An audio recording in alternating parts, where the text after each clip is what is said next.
Picture चालू करो बे।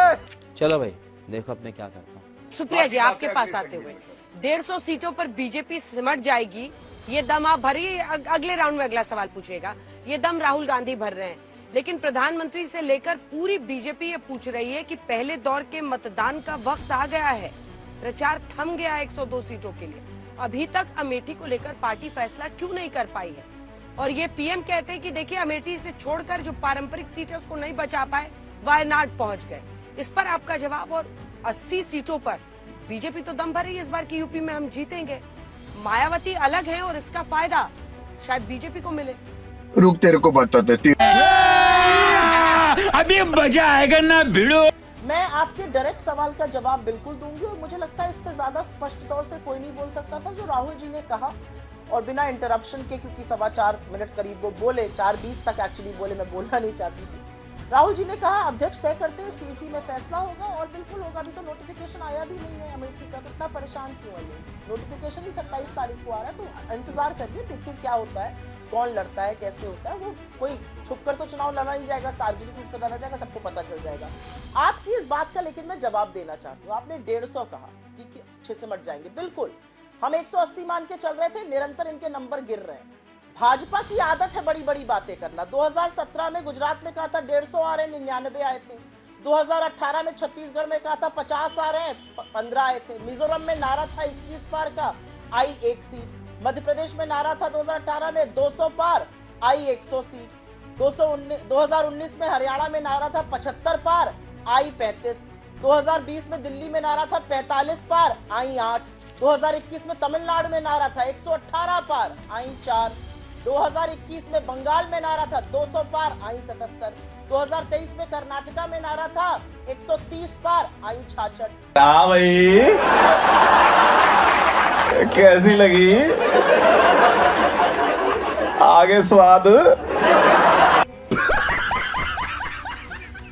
तो ये जो है, इनके बड़ी दुकानों के पकवान जरूर बड़े लगे, मिठास बड़ी कम है। ये खोखले दावे हैं जो ये करते रहते हैं। मैं एक चीज का यहाँ पर जिक्र जरूर करना चाहती हूँ, और वो जिक्र करना जरूरी है। आप सुनिए ना भाजपा के खुद के नेता क्या कह रहे हैं। एक कैंडिडेट है नवनीत राणा जी, अभी तक इंडिपेंडेंट थी, अब बीजेपी का दामन थामा है। ऑन कैमरा अपने कार्यकर्ताओं को कह रही है कोई मोदी की लहर नहीं है, काम करो, मेहनत करनी पड़ेगी। इनके कार्यकर्ता कह रहे हैं। इनके महेश शर्मा एमपी हैं, वो कह रहे हैं जो मोदी योगी को ना माने वो अपने बाप को बाप ना माने। ये इनकी लैंग्वेज है। इनके एमपी निरहुआ जी क्या कह रहे हैं, और उसके बाद कहते हैं झूठा कि वो डीप फेक है, फिर पता चल गया डीप फेक है तो चुप हो गए कि गलत उन्होंने बोल दिया था। इनके एमपी निरहुआ जी कहते हैं बेरोजगारी की समस्या तो लोग खड़ी कर रहे हैं बच्चे पैदा करके, और कितनी अमर्यादित बात अपने प्रधानमंत्री और अपने मुख्यमंत्री के लिए कह जाते हैं कि इन लोगों ने बच्चे पैदा नहीं किए। अरे एक महंत है, ब्रह्मचर्य पालन करते हैं, उनके लिए तो ऐसी बात ना कहिए। मोदी जी के वैवाहिक जीवन के बारे में भी लोग जानते हैं, मुझे लगता है वो गलत है, सर्वथा गलत है ये कहना। लेकिन बेरोजगारी इसलिए बढ़ रही क्योंकि बच्चे पैदा कर रहे हैं लोग। ये किस तरह की बेवकूफी की बातें हैं। गजब बेइज्जती है। और मैं एक चीज और यहाँ पर कहना चाहती हूँ, और वो चीज कहनी जरूरी है। अंजना जी, असलियत यह है कि प्रधानमंत्री आज असम और त्रिपुरा में है, और ये कहकर अपनी बात समाप्त कर दूं। 1 घंटे 12 मिनट की फ्लाइट है त्रिपुरा से मणिपुर। प्रधानमंत्री की हिम्मत नहीं हो रही मणिपुर जाने की। मणिपुर इस देश का हिस्सा नहीं है। पहले एक चरण में मणिपुर में चुनाव नहीं है। मणिपुर को आप इस कगार पे मेरे देश को ले आए कि एक सीट पर 2 दिन वोट डालने पड़ रहे हैं। आपकी हिम्मत नहीं हो रही मणिपुर जाने की। 1 साल से मणिपुर जल रहा है। अरे थोड़ी तो नैतिकता दिखाइए, थोड़ी तो सहृदयता दिखाइए। मणिपुर जाइए, अरुणाचल जाइए। अरुणाचल में चीन कब्जा करके बैठा है, आपका सांसद कह रहा है वहां हिम्मत नहीं है।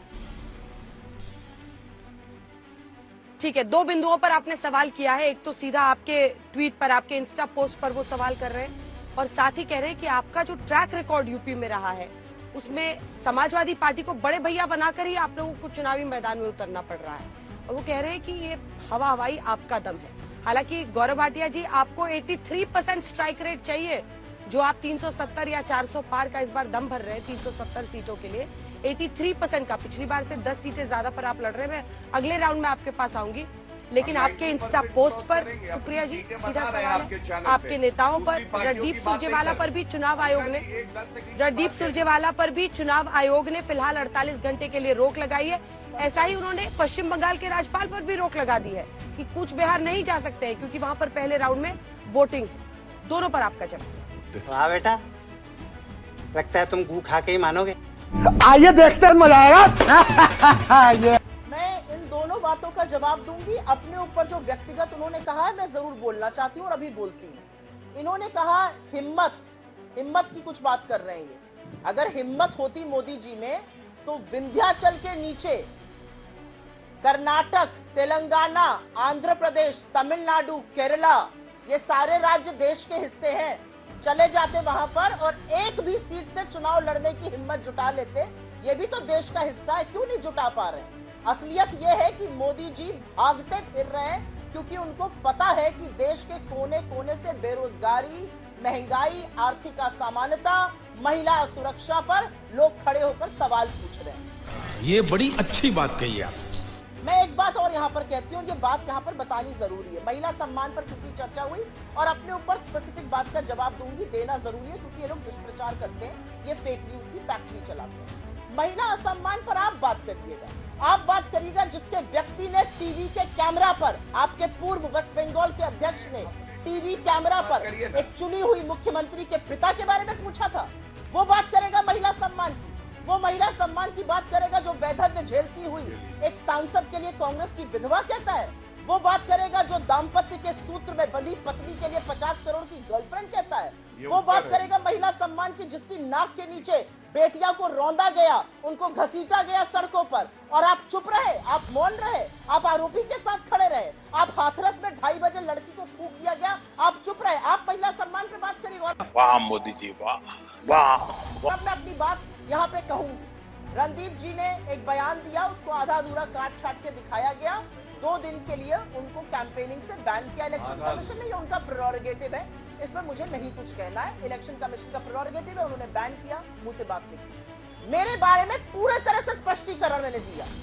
मेरे इंस्टाग्राम पे किसी ने गलत पोस्ट किया, कॉपी पेस्ट किया, मैंने पता लगाया किसने किया, उस व्यक्ति को मैंने सैक किया, पुलिस केस भी रजिस्टर हुआ है, पुलिस मुझसे पूछताछ करेगी, मैं सब बताऊंगी। मैंने क्लैरिफिकेशन दिया, मैंने बोला मैं इसकी निंदा करती हूँ, मेरे ट्विटर पे वो कहीं पर भी नहीं था, और उसके बाद भी आदमखोरों की भीड़ बनकर बीजेपी ने मुझे 72 घंटे तक नोचने का प्रयास किया। ये असलियत है। मैंने पुलिस को भी सत्यता बताई है, मैंने चैनल्स को भी सत्यता बताई है, और इस पर मैं बोलना और ज्यादा श्रेष्ठ कर नहीं समझती हूँ। मुझे सिर्फ सेंसर किया गया। अगर मैंने कुछ गलत किया होता तो मेरे खिलाफ कार्रवाई करता इलेक्शन कमीशन। शर्म आनी चाहिए, शर्म आनी चाहिए मीडिया के उन चरण चुंबकों को जिन्होंने मिलकर एक व्यक्ति को नोचने का प्रयास किया, जबकि मैंने बोला जो हुआ वो गलत था, जबकि मैंने वो बोला उसको क्लैरिफाई किया, उसको रेक्टिफाई किया, उसको डिलीट किया, और ये भी बोला किसी का एक्सेस था, उस व्यक्ति को नौकरी से निकाला। ये मैंने किया। पुलिस का केस है, पुलिस आएगी, मुझसे पूछताछ करेगी, मैं हर चीज पुलिस को बताऊंगी, मैं आईपी दूंगी। जब इनको पता चल गया कि मैं लखनऊ में थी और पोस्ट भोपाल से हुआ तो ये चुपचाप बैठ गए, क्योंकि इनको पता चल गया कि मैंने वो किया ही नहीं था। ये इनकी असलियत। अरे देवा, ये गड़बड़ है बाबा। शाबाश बेटा, बहुत बढ़िया भाई, मजा आया। और मैं ये जो मजा है हिंदुस्तान के हर व्यक्ति को देना चाहता हूं। जनता को आप मूर्ख समझना बंद कर दीजिए। इस प्रकार की बचकाना बातें किसी के गले नहीं उतरती, लोग मजाक उड़ाते हैं। आपसे खतरनाक इस देश के लिए कोई हो नहीं सकता।